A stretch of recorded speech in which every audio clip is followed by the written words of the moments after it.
உங்க கூட ஒர்க் பண்ணப்போ நான் ஒரு சில விஷயங்கள் நான் நோட் பண்ணியிருக்கேன். நம்ம வந்து ஒரு ஷூட் போயிட்டு இருப்போம், நான் வந்து உங்களை ஒரு வீடியோ ஷூட் பண்ணிட்டு இருப்போம், ஒரு கான்டென்ட் கொடுத்து பேசுங்கன்னு சொல்லிட்டு நீங்களும் பேசிட்டு இருக்கீங்க. மோஸ்ட் ஆஃப் த டைம் வந்து நம்ம உங்கள் வீட்டில் தான் நம்ம ஷூட் வச்சுருக்கோம் கன்வீனியன்ஸ்க்காக. ஸோ உங்கள் வீட்டில் நடக்குதுங்கிறப்போ திடீர்னு உங்களுடைய சன் வந்து உங்களை கூப்பிடுறாரு, உங்களை ஒரு இடத்துல எக்ஸ்பிளைன் நீ அப்படியே விட்டுட்டு போயிடுவீங்க. நீங்கள் என்ன போயிட்டு இருக்கு எதுவுமே நீங்கள் அவதான் உலகம் வச்சு என்னோட பொண்ணுன்னு சொன்னா என் தங்கச்சி தான் இருந்துச்சிங்கண்ணா. ஏன்னா எனக்கும் அவளுக்கு 10 வயசு வித்தியாசம். ஏன்னா எதெல்லாம் அத்தனையும் என் தங்கச்சி கொடுத்துட்டேன்னு வச்சுங்க. ஒரு விஷயத்த நான் உடல என்ன வேணுமோ அனுபவி ராஜா, நான் இருக்கேன், எதை வேணா இறங்கி செய்யி. அதுக்கோ இல்ல என் பையனுக்கு ஏதோ ஒன்னா முதல்ல கணக்கு ஓடிடுறேன். வேற எதுவுமே வேலை செய்யாது, இது அப்படியே பாஸ் ஆயிடும்.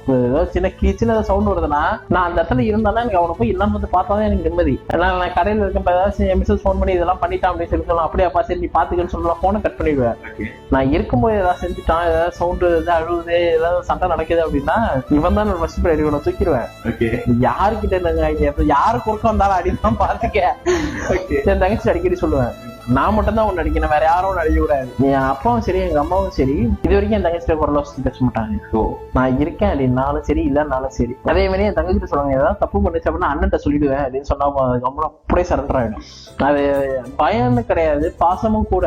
அழுகனால எட்டாவது வந்து அழுவோம், சண்டை போனாலும் எட்டாவது வந்து சண்டை போடும். அது என்ன தெரியல, அப்படியே பழகிடுச்சு. நானும் ரைட் ஓகேவா இதை நம்ம தோல்ல தூக்கி போட்டு வாப்போம், அவ்வளவு அப்படிதான் ஓடும். என் பையன் வீட்டுல இருக்கான், என் தங்கச்சி வீட்டுல இருக்கா, ரெண்டுத்துக்கும் சண்டை போடுறது என்னாலதான்.